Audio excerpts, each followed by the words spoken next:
bienvenidos a un nuevo programa de Geriatría Sin Límites. El día de hoy tengo el agrado de presentar a un buen amigo y un excelente médico, excelente profesional, el doctor Carlos Uquilanda, médico emergenciólogo. ¿Cómo estás, Carlitos? ¿Qué tal, Alfredo? Un gusto estar acá. Después de tanto. Sí, hermano, ya era justo y necesario. Justo y necesario. Nosotros nos conocemos desde... la universidad. Desde la universidad.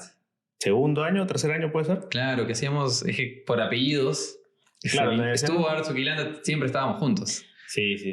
Ya creo que desde ese tiempo pues ya hemos estado... No, la verdad es que nunca, o por lo menos en ese momento no hubiera pensado que hubiéramos estado en una... o que íbamos a estar en una situación como esta. Pues, jamás. No, jamás. ¿Tú te verías de geriatra en...? No. Yo no sabía que quería geriatría hasta el final.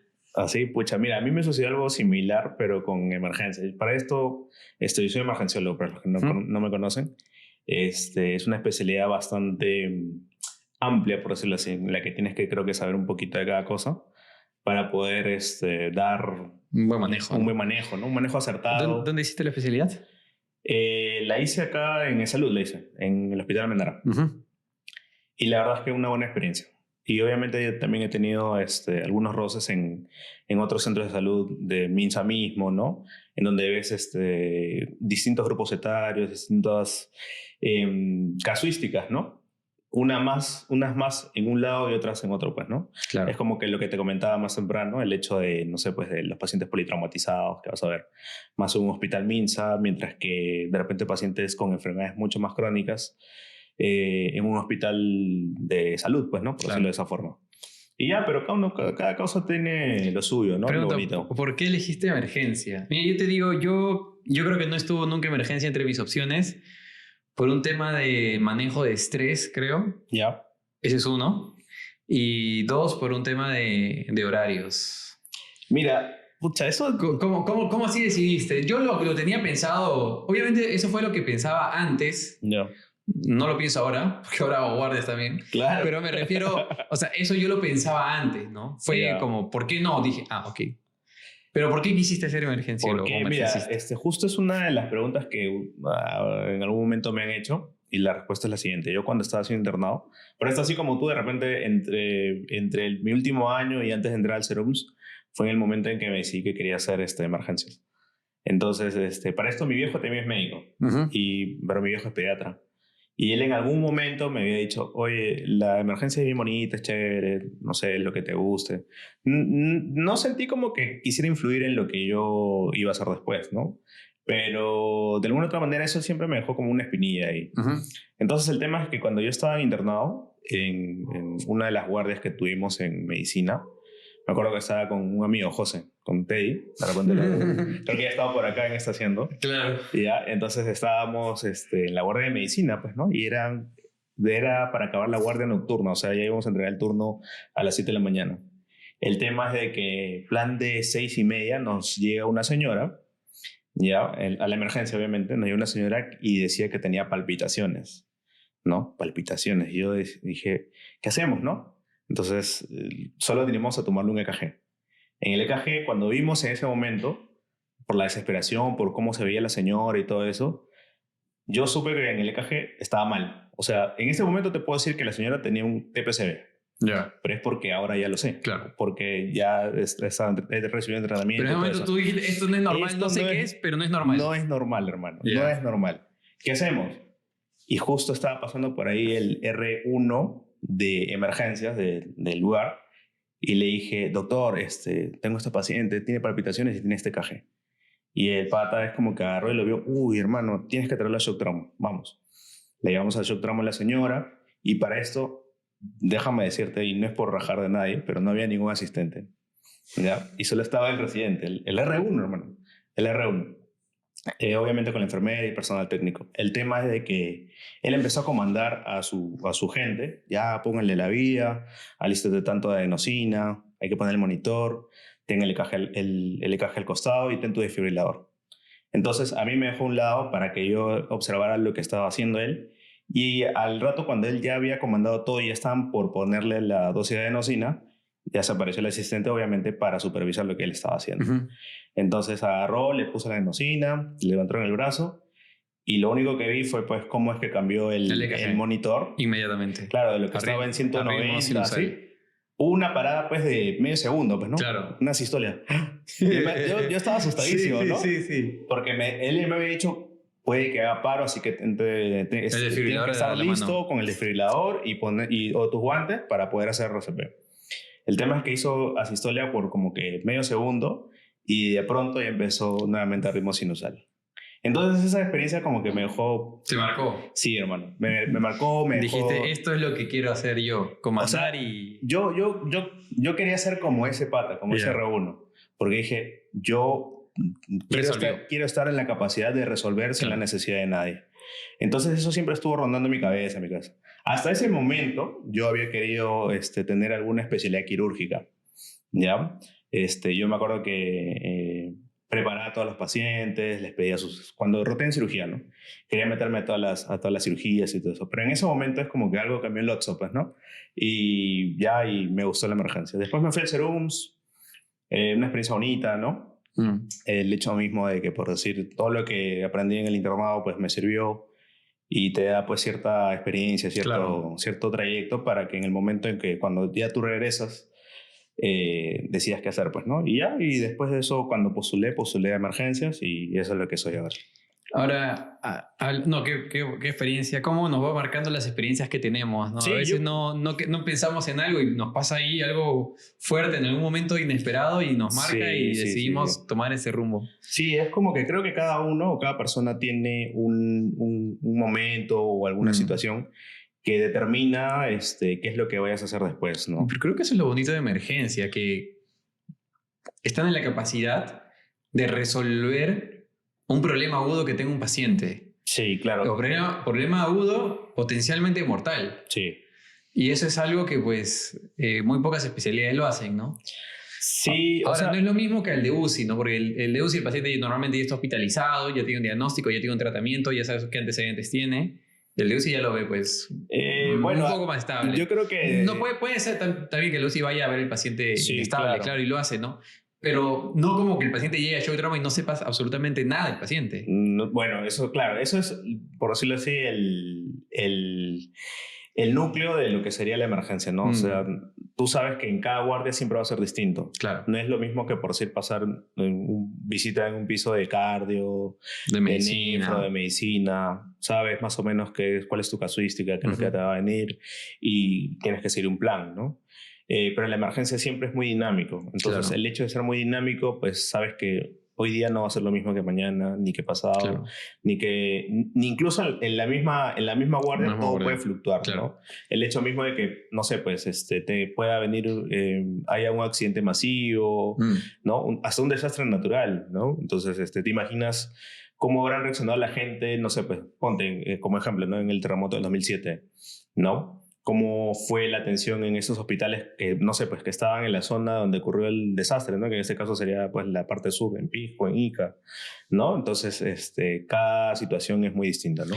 Es lo chévere para mí, lo que me gusta. Una pregunta, hablando de TPCB, que te ponen la adenosina, que lo pones no de frente sin la venoclisis, sino de frente, para que haga efecto y levantas el brazo. He visto que a veces hacen también Valsalva con elevación de miembros inferiores. Eso es para aumentar el retorno venoso. Claro, pero ¿funciona? ¿Con eso funciona? Porque yo lo he leído superficialmente. Me habías hecho acordar ahorita que lo has mencionado. ¿Se aplica o es algo que no se aplica? Yo la verdad nunca he visto que lo apliquen, solo lo he visto en la literatura. En lo personal no, porque tienes que tener el personal o tú mismo estar levantándole las piernas. E incluso a veces, como tú dices, es un dato que no es muy conocido. Por lo menos cuando yo he estado rotando cardiología, cuando hemos tenido casos similares o incluso hemos revisado literatura, muy poco o no es una recomendación altamente el hecho de que puedas levantar las piernas. De repente, si no tienes otra opción... Imagínate que sea amputado. Claro. Entonces, ahí varía mucho de las cosas. Entonces... Lo que sí está probado es de que mientras más central tengas una vía, más rápido va a hacer efecto el fármaco. Entonces, y por eso es que puedes ver rápidamente los cambios en el electrocardiograma. Interesante. Y eso ya, y tienes que acordarte mucho de la fisiología, incluso la farmacología de estos medicamentos, ¿no? De que por qué uno en este caso y después otro en otro, ¿no? Porque por decir, si tú te pones a leer los algoritmos de las taquiarritmias, más que todas las taquiarritmias, usualmente cuando ya son refractarias, casi todas terminan en infusión de imidorona. Casi todas, ¿no? Y obviamente algunas de ellas, pues, en tratamiento, por decirlo así, invasivo, como la ablación, ¿no? Y todas esas cosas. Algo que maneja mucho los de emergencia es el uso de bombas.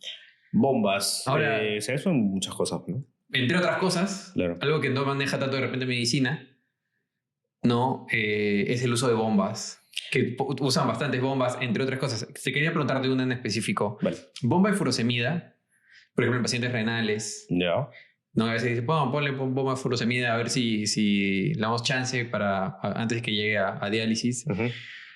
¿Se usa bomba de furosemida o se usa embolo? Ya. Te voy a poner en este siguiente ejemplo, saliéndonos de la parte de nefro. Por decir, y te lo voy a decir de esta forma, hay medicamentos que sí tienen un mejor uso o una mejor eficacia si los hacen infusión, claro, versus otros que solo es en los horarios correspondientes. Claro. Si lo ponemos en este contexto, la furosemida sí tiene efectos en el uso cuando se aplica como una bomba de infusión para de alguna otra manera constantemente estar estimulando a la diuresis en ese riñón, que en teoría pues debería usarse en un paciente de una enfermedad, de un AKI, ¿no? Claro. De una enfermedad renal aguda, mejor dicho. Pero en comparación, por decir, te pongo este otro ejemplo, este otro fármaco, por decir, en un paciente con hemorragia digestiva, una de las terapias indicadas es el Omepra, los IEPs. Y no ha demostrado eficacia si es que lo hacen en infusión versus en horarios, que sería, claro, no sé, pues 40 miligramos cada 12 horas versus los 8 cc hora o los 200 miligramos en 100 mililitros, que sea una infusión constante en 24 horas. Sí he escuchado que antes daban bastante bomba de infusión de Omepra y que eventualmente con la evidencia se dejó de utilizar. Claro, no ha mostrado mejores resultados. Entonces da lo mismo dar en bomba de infusión que en horarios. Entonces depende después del fármaco que quieres usar, ¿no? No es lo mismo, por decir, también te pongo otro ejemplo, ¿no? El uso de vasopresores. Los vasopresores tienen que usarse de forma constante para mantener un efecto constante. En bomba. En bomba de infusión. Hablando de vasopresores, ¿cuáles son los vasopresores que más se utilizan en la emergencia? ¿Depende de la patología o es ya...? Es que depende. O sea, usualmente si tú solo ves un capítulo de lo que sería vasopresores, puedes encontrar vasopresores que son más específicos y otros de alguna otra manera más generales. ¿A qué me refiero esto? A la estimulación del receptor que están estimulando, valga la redundancia. Entonces, por decir, ¿qué efectos tiene, por decir, la noradrenalina? Tiene efectos alfa y beta, ¿no? Pero en los alfa hay alfa 1, alfa 2, y beta 1 y beta 2. Claro. Entonces, por decir, la noradrenalina tiene efecto alfa 1, alfa 2 y beta 1, si no me equivoco. En cambio, la adrenalina o epinefrina tiene todo. Entonces, pero ¿cuál sería la consecuencia? Que es más arritmogénica, que te genera de repente más efectos adversos. Entonces, por decir, si tú lo pones en el contexto de un shock, ponte un shock. ¿Qué tipo de shock? Hipovolémico. El hipovolémico tienes que reponer líquidos. No está tan indicado el vasopresor, por lo tanto tienes que hacer la reposición tanto de fluidos salinos como de hemoderivados, dependiendo del cuadro. Si tienes un shock distributivo, en este caso séptico, el medicamento de elección para vasopresor en hipotensión sería la noradrenalina, ¿no? Incluso más específico todavía tendrías que tener tu vasopresina, ¿no? Si le pones en ese contexto. Ahora, si tienes otro tipo de shock, no sé, pues un shock cardogénico, un shock obstructivo. Dopamina usa. Claro, y ya no son vasopresores, sino son inotrópicos, ¿no? Dopamina, doutamina, levosimendan en el mejor de los casos, ¿no? Y en una UCI coronaria o una UCI una UCI de cardiología. Y ya, entonces, yo creo que de cajón siempre en un centro de salud tiene que haber adrenalina y noradrenalina, ¿no? Más que todo por los efectos. Claro, entonces pacientes que son refractarios a la terapia polémica, ¿no? Y dependiendo del cuadro, no sé, pues si tú lees o si tú tienes o has chequeado de repente esta guía del Surviving Sepsis, el Surviving Sepsis, de frente te dice dentro de esta hora de Gold Hour, pues, ¿no? De la primera hora de oro, en la cual tú puedes dar el diagnóstico o la sospecha diagnóstica de sepsis y por lo tanto lo ideal sería que inicies vasopresor lo antes posible, ¿no?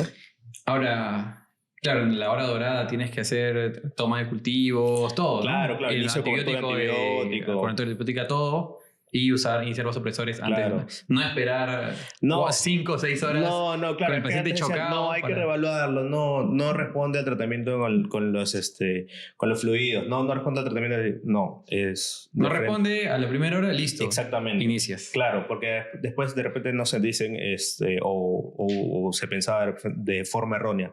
No, hay que esperar 3 horas después de iniciar el tratamiento para darle una chance, a ver cómo está respondiendo. Eso ya está desusado, ¿no? Claro. Incluso lo que tienes que hacer es tomar medidas dinámicas. Las medidas dinámicas son las que tú puedes chequear y ver cómo es que varían en el tiempo. O sea, diuresis, por ejemplo. La diuresis no es una medida dinámica. Lo que sería una medida dinámica sería ver con ecocardiografía. Para ver la vena cava. La vena cava, la colapsabilidad de la vena cava, el volumen de eyección que tienes en ese momento y cosas así, ¿no? El BCI, claro. Una serie de medidas que ya son un poco más específicas y que de repente con entrenamiento, con capacitación... Con la distensibilidad de la vena cava también puedes ver el nivel de deshidratación que tiene el paciente, exacto, ¿no? O sea, te pongo de esta forma, ¿no? Le haces una ventana debajo del esternón. Ya.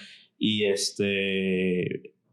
hallas el callado de la cava, que viene de la hepática, de la silueta hepática, y una vez ubicada, haces la medición de la cava. Y después de eso, puedes hacer una presión para ver si esta colapsa o no. Si esta vena colapsa, quiere decir que hay falta de fluido. Por lo tanto, indirectamente te está diciendo que le falta. Que tienes que ir con hipovolemia. ¿no? Hipovolémico, ¿no? Te viene un paciente chocado, cada que colapsa, hipovolémico. Pero cada que no colapsa, no es que esté hipovolémico, sino que está con un shock distributivo, probablemente un shock séptico, ¿no? Interesante. Hablando ya un poco, estamos hablando bastante de lo cardiológico. Es bastante frecuente que lleguen pacientes con presión elevada a la emergencia. ¿Cómo yo diferencio urgencia o emergencia? La urgencia y la emergencia está definido más que todo por el daño a un órgano blanco, ¿no? En este caso, cerebral, pulmón, corazón, riñón, todo ello. Entonces, podemos tener pacientes que, o sea, a tu emergencia te llega una crisis hipertensiva, ponte más de 160, 170 sobre 100 milímetros de mercurio, es considerado una crisis hipertensiva. Pero esta puede ser usualmente una urgencia en la que no hay daño a órgano blanco, o como que también te puede venir un paciente con 180, 170 de presión, pero con cefalea intensa, con dolor de pecho, con falta de aire, sensación de falta de aire. Entonces, y si eso se corrobora, obviamente con los exámenes correspondientes, se convierte en una emergencia hipertensiva. ¿Eso tiene indicación de ingreso de shock trauma? Definitivamente, porque todas las que hemos mencionado son potenciales mortales, ¿no? El hecho de que tengas, no sé, pues cefalea intensa en un paciente con crisis hipertensiva, puede que tenga una hemorragia, una hemorragia intracerebral, una hemorragia ¿Qué medicamento utilizan en esos casos? Tratamos de usar los medicamentos que tengan acción rápida, pues, ¿no? Por decirlo así, el captopril, yo te diría que más que todo lo uses para las urgencias hipertensivas. No, hablamos de emergencia, hablando de emergencia. Emergencia, yo te diría medicamentos endovenosos. A la cabeza la betalol. ¿No? La betalol o algunos nitratos, ¿no? La nitroglicerina, el nitroprusiato. ¿No? Pero también tiene sus pros y sus contras, ¿no? Porque alguno de ellos puede tener más toxicidad que el otro. El hecho de usar los nitratos lo que causa es taquifilaxia y por así el nitroprusiato genera pues también intoxicación, ¿no? Entonces de alguna otra manera tienes que estar controlando uno al otro. La betalol, que es un beta block, ¿no? Sí, ese está entre los, bueno, sí, es el más usado, creo, sí. ¿No? Hay que tener en cuenta también que, por decir, en pacientes con bradicardia o con una frecuencia relativamente baja, te va a causar más bradicardia, por ese caso.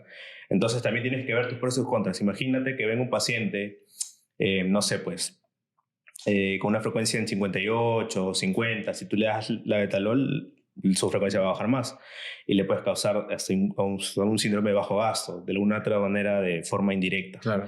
¿No? Entonces, es un tira y afloja. Pues, claro, claro. Si tú me dijeras emergencia hipertensiva, yo tendría que valorar el riesgo-beneficio.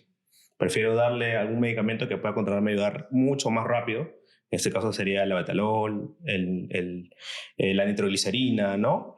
O si en el hipotético caso que no tenga acceso a ello, pues podría darle doble hasta triple terapia vía oral para intentar mediar o menguar esa presión arterial. Se ve bastante, bueno, yo veo que a veces usan metamizol para bajar la presión. Ya no hablando de emergencia, sino urgencia, en la que puede haber de repente un poco de cefalea, pero no es una cefalea muy intensa, pero básicamente paciente asintomático. Ya, claro, sí. Usan metamizol, furosemida, metamizol, sí, ¿no? Hasta incluso relajantes musculares. ¿Cómo debería manejarse? ¿O qué opinión te merece? Yo creo que terapia válida o sea, que te diga esto es un antihipertensivo, no lo es. O sea, el metamizol no es un antihipertensivo, eso para que quede claro. Es un medicamento analgésico, antiinflamatorio, antipirético. Antiinflamatorio, pero una dosis o sea, es un efecto muy mínimo. Más es antipirético. Antipirético, analgésico, incluso hasta antiespasmódico. Claro. ¿Ya? Entonces, al tener este efecto, uno de los efectos adversos del metamizol es que si se instila o se aplica muy rápido, lo que genera es una reacción de vasodilatación, por lo tanto, lo que genera es hipotensión. Más no una cuestión de que, no sé, pues que sea un antihipertensivo de elección como tal. O sea, como el efecto adverso puede usarse, ¿no? Lo malo es de que este efecto adverso, al tener una hipotensión, lo que genera en el cuerpo es una reacción contraria, que puede generarte como un efecto rebote, por decirlo así, hipertensión en este caso. Entonces, yo diría que haría en este caso, pues le daría un antihipertensivo para poder mantener esa hipotensión como efecto adverso del metamizol, ¿no? Ahora el captopril he visto que por decir no sé, pues en MINS he visto que en algún momento le han dado 3, 4 captopril a un paciente que venía con 170, una crisis, una urgencia hipertensiva. Una urgencia. Pero hay que recordar que el captopril no tiene efecto más de los 50 miligramos, ¿no? Entonces, si tú le das 75 o 100, él va a hacer lo mismo que le des 50.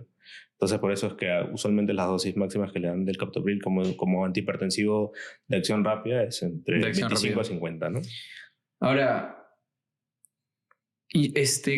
las urgencias no tienen indicación de bajarlas tan rápido tampoco, ¿no? Porque a veces uno se desespera, el mismo paciente o el familiar, quizá un poco de desconocimiento, quieren que le bajen la presión rápido. Incluso bajarle muy rápido la presión puede ser un poco perjudicial para su salud, ¿no? Más o menos, ¿cuánto tiempo de rango tengo yo para bajarle esta presión? Para eso tenemos pues nuestras salas de observación, nuestras salas de urgencia, en las cuales pueden estar los pacientes entre 6 a 8 horas de observación, en lo cual la presión se mantenga de una forma dentro de rangos esperables y pues con eso poder darle de alta, ¿no? Entonces, yo no me desesperaría en un paciente que no tiene ningún síntoma, o sea, me refiero, a veces viene porque, no sé, pues fueron a su consulta al oftalmólogo y les midieron la presión y le dijeron, señor, ¿sabe qué? Vaya a la emergencia, está con la presión alta. Entonces, si no hay daño de órgano, por decirlo así, ¿cuál sería el daño de órgano? La cefalea intensa o de repente que tuvo un trastorno de la conciencia y pues lo notas totalmente desorientado, claro. Que haya sensación de falta de aire, que incluso sea eso evidenciado con el oxímetro de pulso, ¿no? Que tenga la saturación baja, eso quisiera decir que de repente está con un edema de pulmón, o que tenga dolor de pecho intenso y que incluso se vean cambios dinámicos, ¿no? Cambios dinámicos en el EKG, que se está infartando. Y cosas así, ¿no? Entonces eso es lo que usualmente nos va a prender el foquito y decir, esto es una emergencia y esto no. Esto puede demorarse el tratamiento un poco más, esto definitivamente no, hay que tratarlo de forma inmediata, ¿no? Incluso las urgencias, según reportan, hasta 48, 72 horas tienes chance para bajarle la presión. Porque por si te lo digo de esta forma, ¿no? En algún momento hemos tenido pacientes renales más que todo, ¿no? Los pacientes renales tú sabrás que son un mundo aparte, un tema aparte, ¿no? Sí. Son los que usualmente vienen con más crisis hipertensivas y los que son de mayor dificultad para el manejo de ellos. Algunos de ellos terminan en infusiones de nitratos, ¿no? Y de incluso terapia doble, triple, ¿no? Vía oral, y aún así se mantienen hipertensos hasta que en el tercer, cuarto día recién empieza a mejorar. Pero lo bueno en ellos es que, bueno, por lo menos lo toleran bastante bien. O son lo que a veces yo le digo a mis patas, a mis compañeros, son superhumanos. Esos son los verdaderos X-Men. Toleran hipercalemia sin hacer cambios. Dime, ¿cuánto ha sido el mayor valor de hipercalemia que tú has visto? Tuvimos un paciente ahora el mes pasado en la que ya no tenía accesos, ningún acceso, y solamente había que hacer acceso transhepático, me parece, que no lo hacían, había que derivar a otro hospital. Con una vaina con registro algo así. Esas cosas. Entonces estuvo como bastante tiempo sin se logró hacer, ojo, pero llegó hasta más o menos 10, yo vi. 10. No estaba con bradicardia, no estaba con... Tranquilo. Claro que ahí le estaban diciendo todo lo posible, ¿no? Lo peor es que orinaba muy poco el paciente. Beta-agonistas casi no utilizamos porque habría que usar dosis muy altas de gotas. Claro. Pero sí estaba con un poco de bicarbonato, estaba incluso claro, el manejo médico, hicieron que haga diarreas. Ya. Le estimularon con diarreas, con manitol bioral para estimular diarreas y por ahí jalar. Muy poco he visto el tema de ese manejo para los pacientes. No, es que ya no se sabía qué hacer. Y dijeron, ¿sabes qué? Ya, por diarreas hay que botar un poquito de potasio. De verdad, manitol bioral. ¿Y cómo le fue? ¿Bajó? No, eso lo sugirió un nefrólogo. Ok. Lo sugirió un nefrólogo, eso yo nunca había visto. Yo en lo personal, en mi experiencia, tampoco he visto. Es que no deberíamos llegar a eso. Es cierto. No tendríamos que esperar a llegar a eso. Se mantuvo. ¿Eso lo has visto en Hospital Minsa? Sí. Vale. De Hospital Minsa. Ya, entonces, definitivamente ahí va a haber un poco más limitaciones en el uso de algunas cosas u otras, ¿no? Sí, mejoró un poco, llegó a 9, pero de ahí se hizo el procedimiento. Bacán. Pero al menos se evitó que siga subiendo, eso, ¿sabes qué es lo chévere de Minsa? Porque de alguna otra manera, ahí creo que ves el verdadero potencial de cada médico, ¿no? Porque trabajas con lo poco que tienes. Claro. Y con ese poco tienes que resolver todo. Es lo mismo cuando yo hice el internado. El internado en el hospital donde estuve tenía muy pocas cosas, pero es muy bueno. Resolví de todo, ¿no? Pacientes baleados, renales, cardiópatas, de todo en verdad. O sea, la verdad es que era como para sacarse el sombrero con ese presupuesto paupérrimo, ¿no? Claro. que le daban al hospital, pues. Quiero ahora hablar de un tema que a mí siempre me ha llamado la atención. La primera vez que falleció un paciente en la residencia. ¿Tu primer paciente falleció? Sí. Ya. Vi un paciente que falleció. Un paciente ya en mal estado estaba. En mal estado, ya tenía Parkinson avanzado, mal control de secreciones, digamos. Estaba con un pronóstico ya reservado. Pero a mí me chocó, de hecho, la primera vez que lo vi. No, incluso llegó shock trauma, se hizo pues las maniobras, ¿no? Se hizo todo, pues no salió. Pero yo vi que los de emergencia lo hacían después del fallecimiento reaccionaban muy serios, como algo, no sé si la palabra es serios. Sino muy tranquilos. Exactamente, es la palabra, muy tranquilos. Y yo digo, yo pregunto, ¿tú crees que el hecho de que la emergencia sea una especialidad que por ahí colinda un poco con los pacientes que llegan y fallecen, porque imagino que varios llegan y pues llegan en muy mal estado, baleados, accidentados, fallecen, y el hecho de ver tantos pacientes que fallecen, ¿crees que de alguna manera hace que se vuelvan un poco más fríos? Más fríos, yo creo que depende de cada persona, de cómo maneje, cómo tolere los niveles de estrés de alguna otra manera, por decirlo de esta forma, y la forma en cómo tú vayas a enfrentar todos estos desafíos que te vienen día a día, ¿no? No va a ser probablemente ni la primera ni la última persona que tal vez no podamos hacer mucho o de repente hayamos hecho todo y no haya podido resultar el efecto o el resultado que queríamos. Por lo tanto, lo tenemos que llevar con mucha más calma. Yo creo que cuando uno piensa con la cabeza fría, puede tomar mejores decisiones que cuando tienes una serie de emociones por dentro. Eso me lleva a decir de que el hecho de que nosotros empaticemos con el paciente de alguna otra manera nos contrarresta para poder reaccionar de la mejor forma, de la manera más adecuada. Y te lo digo por experiencia. ¿Por qué te lo digo de esta forma? Porque cuando en algún momento se ha enfermado mi abuela o algún familiar mío, dejaba de pensar como médico. Es muy difícil. Y se me bloqueaba el cerebro, ¿no? O sea, sí, de acuerdo. Y lo que hubiera hecho, pensado o diagnosticado o reaccionado de una forma mucho más rápida, incluso hasta por instinto o por mi entrenamiento en otro contexto, me demoré mucho más. Entonces dejé de pensar, ¿por qué? Porque tenía de por medio algunos sentimientos esos sentimientos, porque uno obviamente no es una máquina y por lo tanto no pensé claramente o no pensabas claramente. Mientras que cuando estás con la mente mucho más despejada, más clara, de repente sin empatizar con lo que te pueda decir esa persona, el familiar y todo eso, pues probablemente tus decisiones sean mucho más prolijas. Esto no quiere decir de que deshumanicemos la emergencia o deshumanicemos la medicina como tal, sino que es tal vez una estrategia en el momento para poder sobrellevar o para tomar mejores decisiones para con los pacientes, no para nosotros, ¿no? Y de repente en mi experiencia cuando me ha pasado, he tratado de ser lo menos empático posible con las personas, no por el hecho que sea malo, no porque sea soberbio ni nada, sino para poder pensar de forma adecuada. Con esto, solo en el momento, porque cuando me ha tocado después hablar, dar malas noticias, es un tema también aparte, pero ahí no me pongo como el lado médico, sino como el lado en el cual yo soy un familiar. Es muy complicado, imagino que la desesperación con la que un familiar o la ansiedad con la que llega un familiar, ¿no?, a la emergencia, que no es lo mismo que cuando llega a piso, digamos, ¿no? No, llega a piso estable, es diferente la ansiedad de la familia a cuando llega directo a shock trauma en muy mal estado. Definitivamente, ¿no? O sea, si bien es cierto, cuando llegan a tu shock trauma, a tu área de prioridad 1, pues las expectativas siempre van a ser de que lo primero que quieres hacer es salvarle la vida. Claro. ¿No? Entonces, uno creo que debería tratar de ser lo más claro posible para que siempre tenga en cuenta que pueden pasar muchas cosas, ¿no? Nosotros no somos dioses, somos humanos y dentro de todo lo que podemos hacer, tratamos de poder estabilizar a nuestro paciente. Como te digo, a veces se logra, a veces no. Eso me hace recordar una frase que me decía un maestro, ¿no? Por decir, hay personas que enferman y mueren y otras personas que enferman para morir.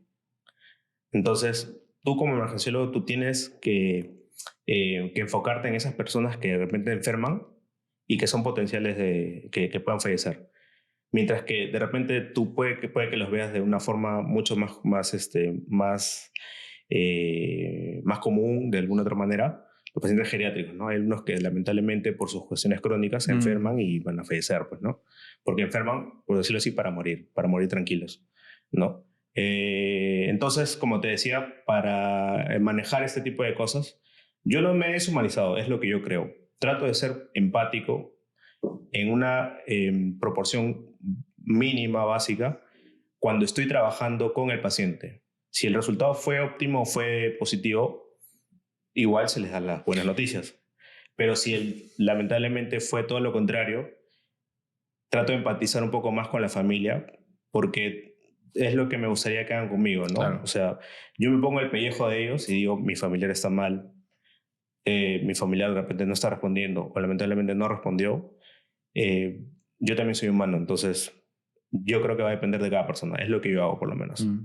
Ahora, cuando llega un familiar en mal estado, digamos, con una enfermedad muy descompensada, sí se le informa el mal estado, se le dice el pronóstico. Tú sueles decirle, señor, sabe que ha llegado su familiar, está en un muy mal estado, sí, claro. El pronóstico es reservado, con una alta mortalidad, o cómo es el abordaje. Sí, o sea, yo creo que tienes que ser lo más sincero posible. Claro. Creo que ni a ti ni a nadie nos gustaría recibir falsas esperanzas de alguna situación, ¿no?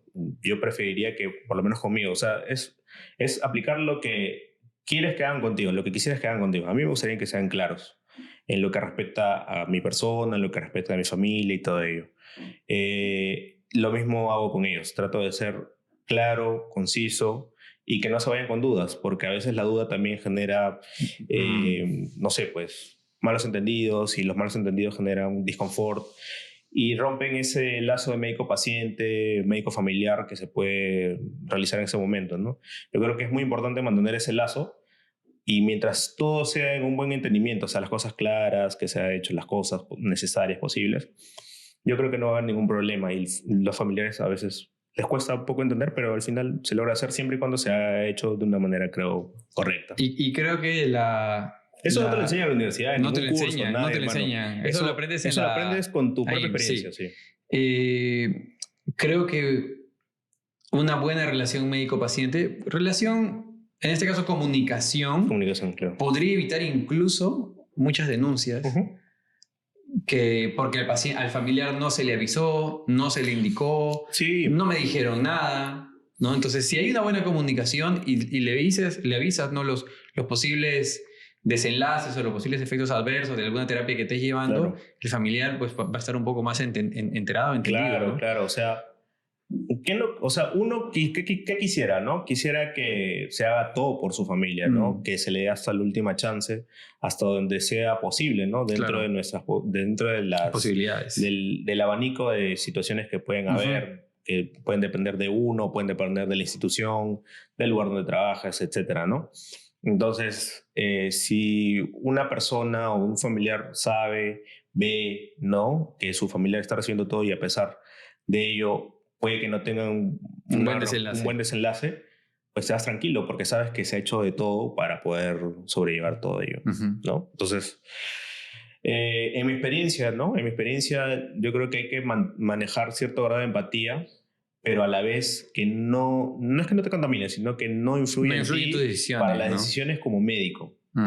La relación que tú puedas tener después con la familia y todo eso, yo creo que también hay que ser un poco más humanos en el hecho de cómo tratamos, ¿no? Claro. Bueno, ha sido una bonita conversación.